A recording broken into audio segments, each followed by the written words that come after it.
Oi, gente, tudo bem? Eu sou a Zane e hoje venho aqui compartilhar com vocês uma palavra que está no meu coração, uma reflexão sobre. Eu vou ler um versículo que está em Lucas 9, que fala sobre as instruções que Jesus deu para os 2 discípulos quando Jesus enviou eles para pregar, expulsar demônios em outra cidade. Jesus ficou e deixou eles fazerem essa missão sozinhos. E uma reflexão que eu tirei disso, né? Então vamos lá. Tendo Jesus convocado os 12, deu-lhes poder e autoridade sobre todos os demônios e para efetuarem curas. Também os enviou a pregar o reino de Deus e a curar os enfermos. E disse-lhes: nada leveis para o caminho, nem bordão, nem alforje, nem pão, nem dinheiro, nem deveis ter 2 túnicas. Na casa em que entrares, ali permaneceis e dali saireis. E onde quer que não vos receberem, ao saírem daquela cidade, sacudiu o pó dos vossos pés em testemunho contra eles. Então, saindo, percorriam todas as aldeias, anunciando o evangelho e efetuando curas por toda a parte. A reflexão que eu quero tirar daqui é que eu nunca parei para pensar sobre isso. Eu nasci no lar cristão, né? E a gente muito se fala sobre Judas, o traidor de Cristo, mas o que é interessante da gente parar para pensar é que Judas viu todo o processo de Cristo, né? A manifestação ali do ministério de Cristo, né? O início, ele viu Jesus de perto, ele presenciou as curas, os milagres de Cristo. E nessa passagem específica, Jesus tá relatado aqui, né, que Jesus enviou os 12 e Judas estava dentre esses 12.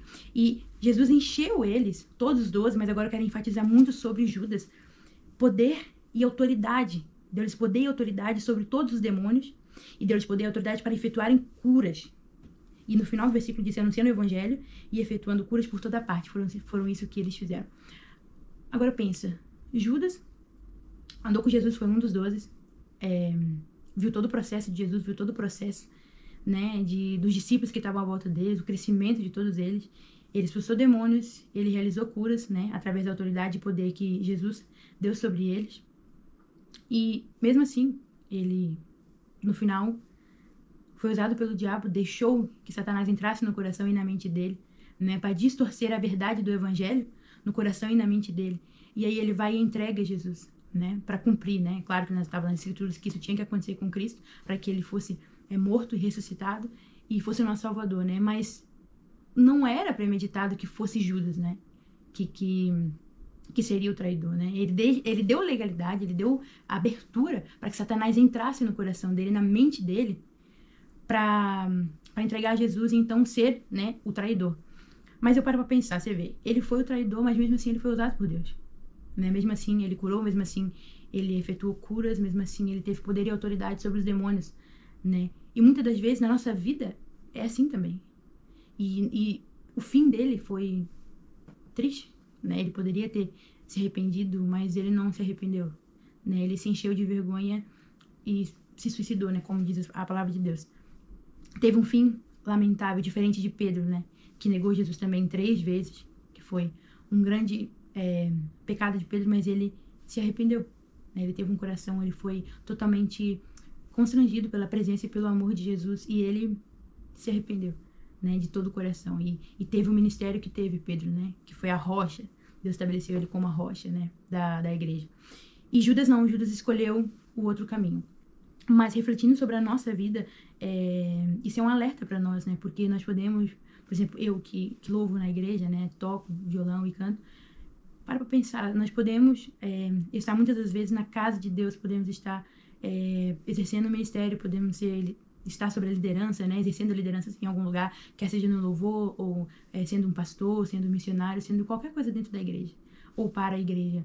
Mas se nós não vigiarmos, se nós não orarmos, se nós não permanecermos até o fim, né, como diz aquela canção, ao que vencer, se lhe é dado a coroa, né, se lhe é coroado, se lhe é dado a árvore da vida. Mas é somente ao que vencer, ao que permanecer, né? E Deus ministrou muito ao meu coração, que a gente não tem que ficar grudado muito no lugar das funções que estamos exercendo na igreja, né? Eu canto e show de bola, eu ministro muito bem, eu prego a palavra que fogo cai. Não é por aí, não é por aí. Onde está o nosso coração, né?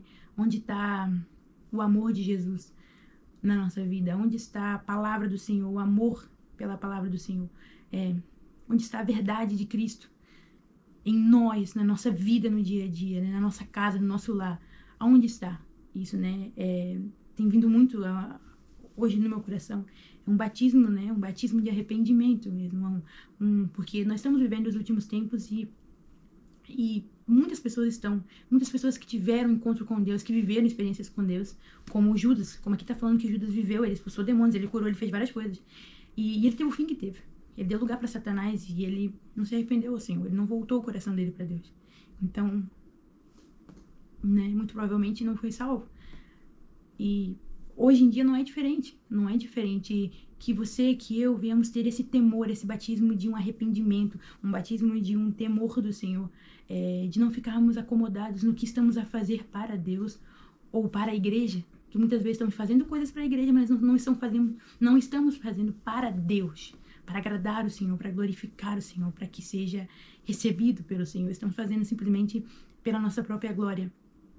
E o Senhor ministrou no meu coração isso, que haja um batismo sobre mim, que haja um batismo sobre você, de arrependimento, de temor diante do Senhor, para que nós venhamos permanecer e vencer essa jornada com Cristo, sabe? Pregar o Evangelho de uma forma verdadeira, genuína, fiel, fidedigna mesmo ao Senhor e às outras pessoas, sabe? Sendo fiel ao Espírito Santo, sendo fiel ao que está na palavra de Deus, porque vai chegar um tempo em que a gente não vai mais poder falar, né? A gente vai ser perseguido, a gente não vai poder ter a palavra de Deus como nós temos aqui, sabe? Podendo cheirar, podendo beijar, podendo, sabe? Debruçar, podendo riscar, como tá aqui a Bíblia do meu marido, rabiscada, sabe? Tipo, se debruçar na palavra. E muitas das vezes a gente não dá a prioridade que deveríamos dar. E eu digo por mim, porque eu negligencio muito, sabe? Mas nós temos que ter um coração fiel diante do Senhor, um coração humilde, um coração quebrantado diante do Senhor, sabe? Para voltar sempre à palavra, voltar sempre ao Senhor, voltar sempre à presença do Senhor. Então, eu trago essa reflexão para você, eu trago essa reflexão para mim, porque falou primeiramente ao meu coração, para que nós não venhamos um dia ouvir do Senhor, que está escrito em Mateus 7, capítulo 7, versículo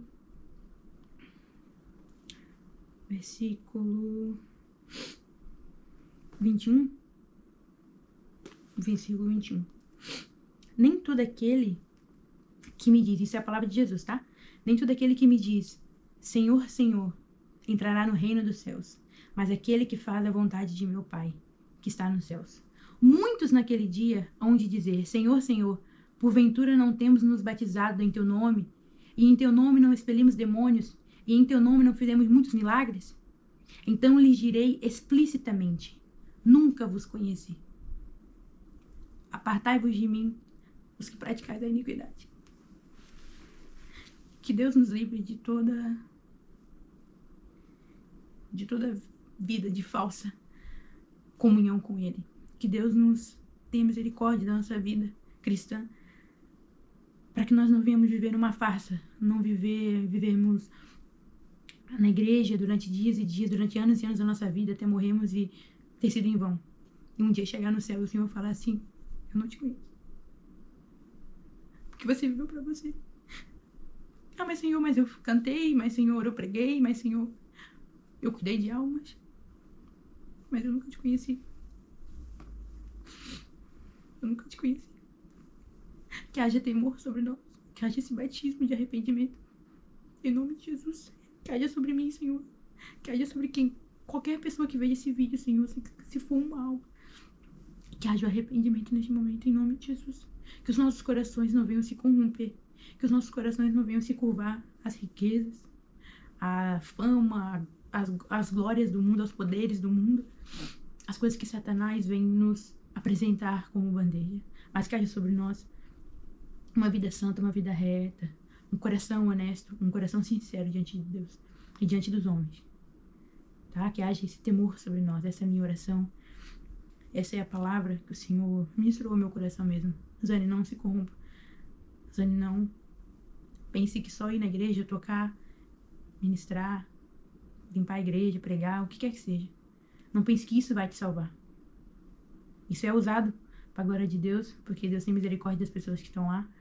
Deus ministra o coração, Deus usa. Mas isso não quer dizer que eu estou sendo agradada diante de Deus. Que Deus está se agradando de mim. Que Deus está se alegrando do que eu estou fazendo. Isso não quer dizer que eu tenho comunhão com o Senhor. Às vezes é somente que somos bons em algumas coisas, pra glória de Deus, porque foi Deus que nos deu o talento, mas nem sempre Ele está se agradando dos nossos ofícios. Então, essa é a minha oração, que haja temor sobre nós e que haja um arrependimento, sabe? Que o Espírito Santo possa tocar no teu coração, que o Espírito Santo possa falar ao teu coração, que o Espírito Santo possa encontrar em ti um coração honesto, íntegro, um coração quebrantado, para que Ele venha transformar e tirar de ti toda a mazela, e tirar de mim toda a mazela que há. Amém? Se você gostou, coloca aqui nos comentários alguma coisa. Que Deus te abençoe, em nome de Jesus. Amém.